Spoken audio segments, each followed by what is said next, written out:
बेटी एक बार चल के लड़के को देख तो लो। मेरा दावा है कि लड़का तुम्हें बहुत पसंद आएगा। बाला बहुत अच्छा लड़का है। हाँ हाँ बेटी, हम लोग तुम्हारे दुश्मन तो नहीं है। किसी अच्छे लड़के से ही तुम्हारी शादी करवाएंगे ना। आखिर तू हमारी इकलौती बेटी है। अच्छा ठीक है माँ, अब ज़्यादा भावुकतापूर्ण शब्दों का इस्तेमाल ना करो। मैं चलने के लिए तैयार हूँ। चलो फिर, बिना देर के हम सब चलते हैं। सभी बाला के घर पहुंचते हैं। अरे क्या बात है बहन जी, अभी तक आपका बेटा नहीं आया? जी बस आता ही होगा। तभी वहां बाला आता है। लो जी, आ गया मेरा बेटा। ये लोग तुझे देखने आए हैं और ये इनकी बेटी नम्रता है। बाला के सर पर बिल्कुल बाल नहीं होते। ये देख नम्रता और उसके परिवार वालों की आंखें फटी की फटी रह जाती है। ये तो टकला है। हे भगवान, माँ पिताजी, आप दोनों एक टकले से मेरी शादी करवाने वाले थे। अरे ये तो पूरा उजड़ा चमन है। देखो बेटी, इस तरह किसी का मजाक उड़ाना गलत है। किसी के बारे में इस तरह की बातें नहीं करते। बालों का क्या है, वो तो आते जाते रहते हैं। लड़का टकला है तो क्या हुआ, इंजीनियर है, अच्छा खासा कमाता है। आप चुप रहिए जी। इसकी तरफदारी इसलिए कर रहे हैं क्योंकि आपके भी सर पर बाल नहीं है। मैंने तो आपसे शादी कर ली, मगर मैं अपनी बेटी की शादी एक टकले से बिल्कुल नहीं करवाऊंगी।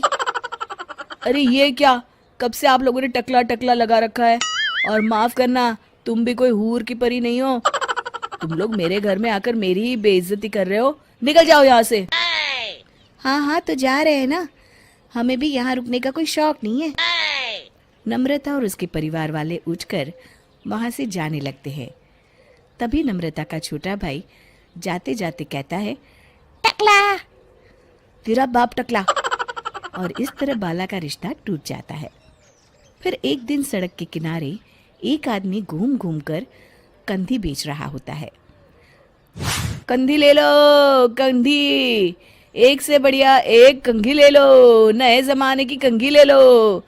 अरे भाई ये ले लो। घूमते घूमते वो बाला के पास पहुंच जाता है। अरे भाई साहब, कंधी लोगे क्या? ये लो। तभी उसकी नजर बाला के सर के ऊपर पड़ती है। अरे माफ करना भाई साहब, आप इसे लेकर क्या करोगे? आपके सर पर तो बाल ही नहीं है, आपका तो स्टेडियम पूरा खाली है। चलता हूँ, कंधी ले लो, कंधी ले लो। कंधी वाले की बातें सुनकर बाला को बुरा लगता है।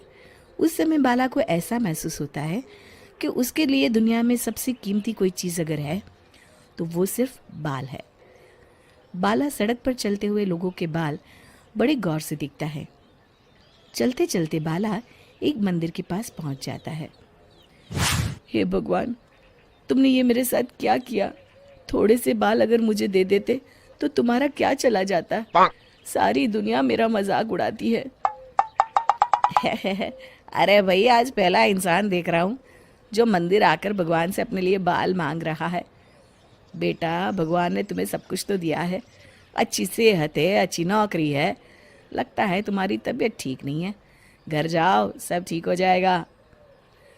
बाला वहाँ से चला जाता है। घर पहुंचकर बाला खाना खाता है और अपने कमरे में सोने के लिए चला जाता है। फिर सुबह जब बाला सोकर उठता है तो आईने के सामने अपने आप को देखकर हैरान हो जाता है। बाला के सर पर